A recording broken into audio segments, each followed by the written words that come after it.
En 2017, la côte est de Tahiti était sévèrement touchée par des crues, conséquence d'un épisode de fortes pluies. Plus de 5 ans plus tard, une jeune doctorante a conçu une nouvelle méthode de modélisation pour prévenir ces phénomènes. Très attendu, ce nouvel outil permettra notamment de mieux dimensionner les ponts. Les explications dans ce reportage de Thomas Chabrol. Janvier 2017, des pluies diluviennes et des crues ont entraîné d'importantes inondations et des dégâts, notamment à Pirée. Plusieurs centaines d'habitations avaient été détruites et des ponts endommagés. Pour prévenir les crues éclairs, Garance Tanguy a préparé une thèse pendant 3 ans.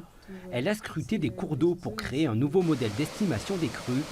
Il est calibré sur 9 bassins versant sur l'ensemble de Tahiti. L'ancien modèle n'en comptait que 3 situés sur la côte ouest. On a une grosse différence entre les bassins urbains et les bassins naturels. Parce que sur les bassins urbains, le sol est complètement imperméable et artificiel. Et donc va avoir tendance à plus ruisseler. Alors que sur les bassins naturels, l'eau s'infiltre. On a également des bassins au sud de l'île, Vaipai. On a des bassins urbains comme le bassin de Nymphéa, qui est celui de l'université en fait, donc totalement urbanisé. Dans sa démarche, la jeune doctorante a cherché à caractériser la variabilité des rivières grâce à des mesures concrètes. Les rivières de la côte est sont soumises à 7 fois plus de précipitations que celles de la côte ouest. Les chemins d'écoulement empruntés par l'eau restent inconnus.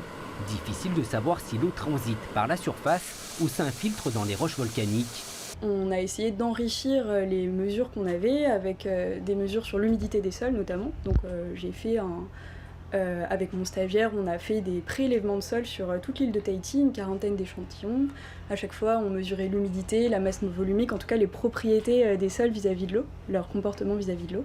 Par exemple, si le sol est complètement sec, eh bien, ça va avoir une influence par rapport à si le sol est complètement gorgé d'eau, comme une éponge. En fait, si on fait couler de l'eau sur une éponge qui est gorgée d'eau, ça va ruisseler plus vite. De cette thèse, l'université compte rédiger un guide pratique à destination des professionnels de l'aménagement des cours d'eau. Il va y avoir donc un manuel d'utilisateur des résultats de modélisation hydrologique de Garance. Quelque chose de concret, un outil concret qui est très attendu par les bureaux d'études. Ici à Pirée, ce pont a été rehaussé. Avec ce nouveau modèle hydrologique, les ingénieurs ont une formule qui intègre les débits maximum d'une pluie auxquels on peut s'attendre sur une période déterminée. Des données essentielles pour définir le bon dimensionnement des ouvrages à construire. Le travail de Garance en fait, a permis de synthétiser et de valoriser toutes les données qui ont été collectées depuis 2000 et donc d'actualiser nos coefficients de Montana qui sont les coefficients principaux utilisés dans le dimensionnement des ponts et des rivières. 215 rivières sont répertoriées par les services de l'équipement, 43 sont équipées de points de mesure.